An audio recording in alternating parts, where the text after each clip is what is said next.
जीवन ना कल में है ना आज में है, जीवन इस पल में है, इस पल का अनुभव ही जीवन है।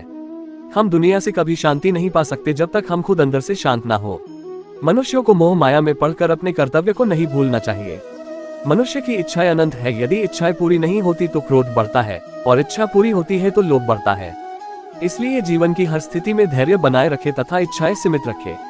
अगर तुम मनुष्य अपना कल्याण चाहते हो तो सभी उपदेशों, सभी धर्मों को छोड़कर मेरी शरण में आ जाओ। मैं कृष्ण तुम्हें मुक्ति प्रदान करूंगा। कर्मयोगी अपने मन और बुद्धि की शुद्धि के लिए ही अपने शरीर, मन, बुद्धि और इंद्रियों के साथ आसक्ति रहित होकर कर्म करते हैं।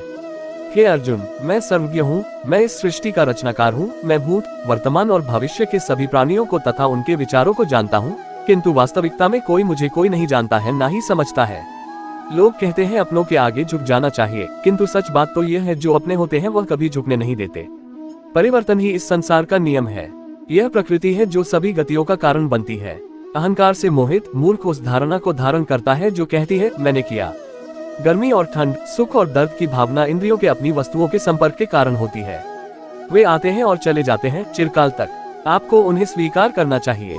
पूर्ण लगन के साथ अपना कार्य करो, लेकिन उसके फल की इच्छा मत करो, क्योंकि जब आप फल की इच्छा करते हैं तब कहीं न कभी आप अपने कार्य में पूर्ण रूप से समर्पित नहीं हो पाते।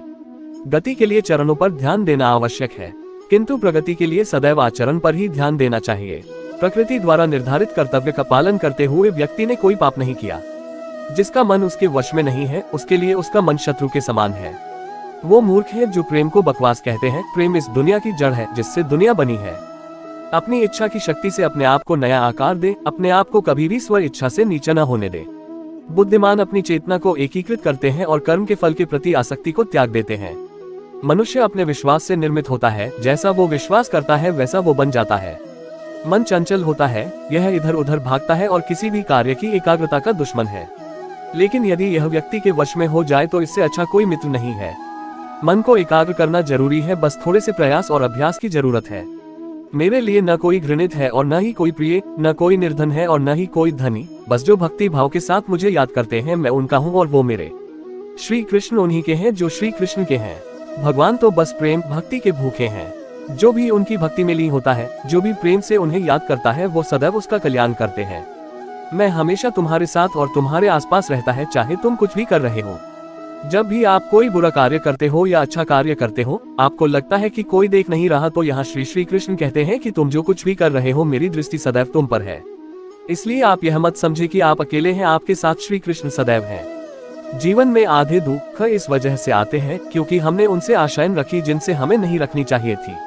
भावार्थ, हम सभी मनुष्य किसी न किसी अन्य मनुष्य से बंधे होते हैं या कहो किसी दूसरे इंसान पर निर्भर रहते हैं, और इसी निर्भरता से हमारे मन में उम्मीद और आशाएं बानी रहती है कि हमारा कोई मदद कर देगा। परंतु कई बार हम गलत इंसान से आशाएं या फिर उपेक्षा कर लेते हैं, जिसकी वजह से हमें कई दैख और तकलीफों का सामना करना पड़ता है। हमें ऐसे समय में धैर्य से काम लेना चाहिए। जीवन में समय चाहे जैसा भी हो, परिवार के साथ रहो। सुख हो तो बढ़ जाता है और दैख हो तो बढ़ जाता है। इस संसार में मूर्ख व्यक्ति, अधर्मी, अज्ञानी व नास्तिक प्रकृति का व्यक्ति मेरी शरण स्वीकार नहीं कर सकता। ज्ञानी व्यक्ति को कर्म के प्रतिफल की अपेक्षा कर रहे अज्ञानी व्यक्ति के दिमाग को अस्थिर नहीं करना चाहिए। अपने जीवन में कभी भी ना किसी को आनंद में वचन दे, ना क्रोध में उत्तर दे और ना ही दुख में कभी निर्णय ले। किसी और का काम पूर्णता से करने से कहीं अच्छा है कि अपना काम करे, भले ही उसे अपूर्णता से करना पड़े। मैं ही इस सृष्टि की रचना करता हूँ, मैं ही इसका पालन पोषण करता हूँ और मैं ही इस सृष्टि का विनाश करता हूँ। जो कुछ हुआ अच्छे के लिए हुआ, जो हो रहा है अच्छे के लिए हो रहा है, जो होगा वह भी अच्छे के लिए ही होगा। जो कुछ हुआ अच्छे के लिए हुआ, जो हो रहा है अच्छे के लिए हो रहा है, जो होगा वह भी अच्छे के लिए ही होगा। तो सकारात्मक रहो और अपना कर्म करो। जिस प्रकार श्री कृष्णा जी ने अपने ज्ञान से राह भटके अर्जुन को सफलता प्राप्त करवाई थी, उसी प्रकार भगवान श्री कृष्णा आप सभी को अपने जीवन में आगे बढ़ने की राह दिखाए, यह हमारी कामना है।